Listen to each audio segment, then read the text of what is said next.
Mom and I had an interesting experience in Rome. We came out of our hotel the first morning, and there was a cluster of people around a bus. We recognized that the people were tourists from the hotel, so we walked over to see what the excitement was.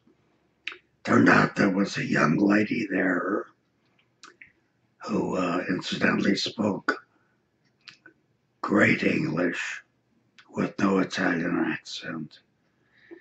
She said, would you like a tour?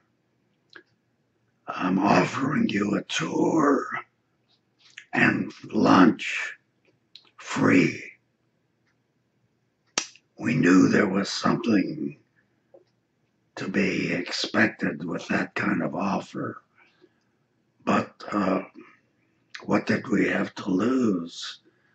A free bus tour of Rome and a free lunch. The bus was big and the motor was running, so we knew it was air conditioned.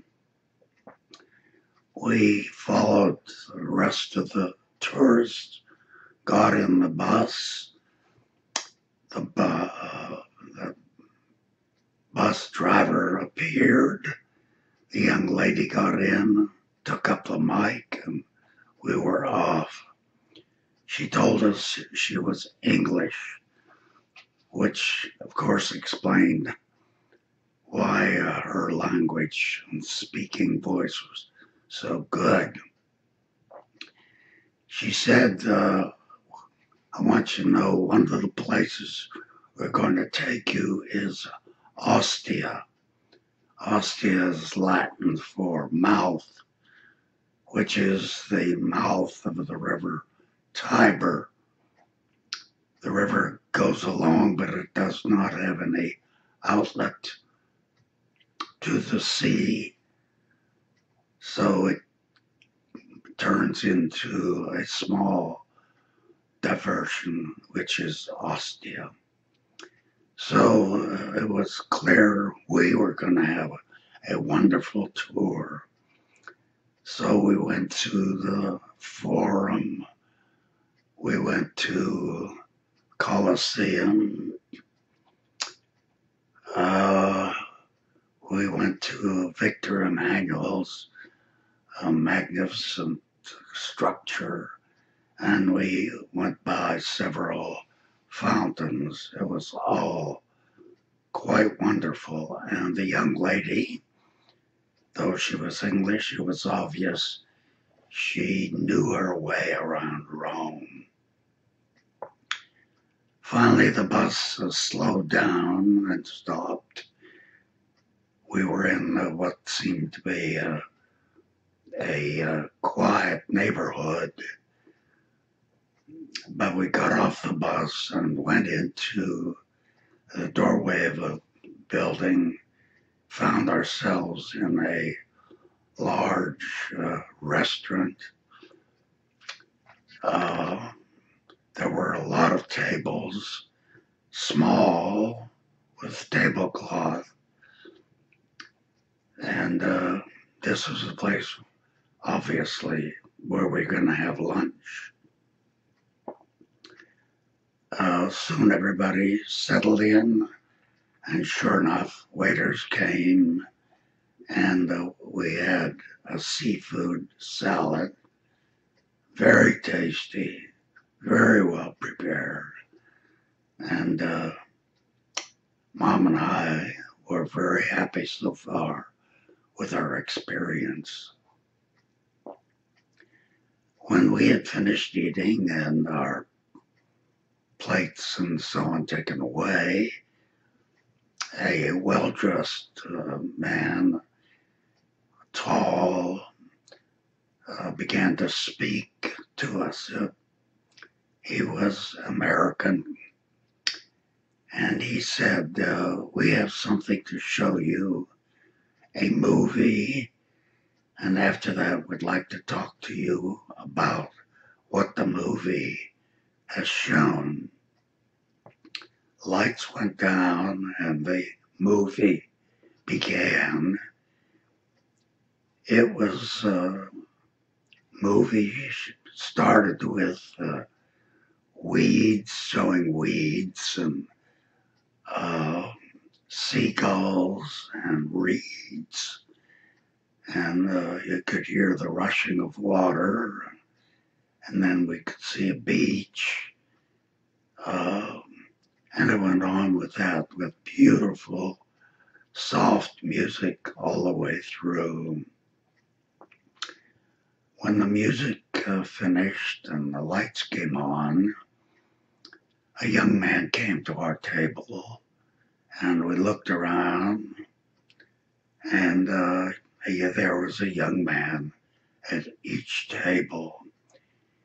He began to talk to us, and he said, we're selling land in Florida. It's perfectly ideal for a home, a place for recreation, a beach, and would like for your judgment about buying. I said to him, this is pretty short notice. I don't think I can make a decision right now. Do you have any literature showing us about where this is in Florida and more about the financing? He said, we don't have any literature. Whatever you want to know, I'll give you your information. He was beginning to stiffen up because he was now answering questions, which obviously he was not real comfortable. He said, this offer will not be shown any other place. And I'm encouraging you to make a decision. I have a paper here I want you to sign. Then Mom piped up, we wouldn't go into anything like this without talking to our financial advisor. He didn't like that at all. He said, you have to make a decision here. I said to him, what is your background? I was curious. He said, I'm an engineer. I said, why, as an engineer, are you selling land deals? He mumbled something about he couldn't find a job as an engineer. He said, you have to make a decision now. You're a doctor, you have money. You ought to be doing that and thanking us. I said, I'm sorry, we're not going to make any decision like this. Mom added, we don't make instant decisions like this. We need to think about it. He said, well, I'm sorry. You'll have to either decide now or you can leave. So we got up and I said to him, is the bus going to take us back to our hotel? He said, no. I said, would you call and get us a taxi? He said, no.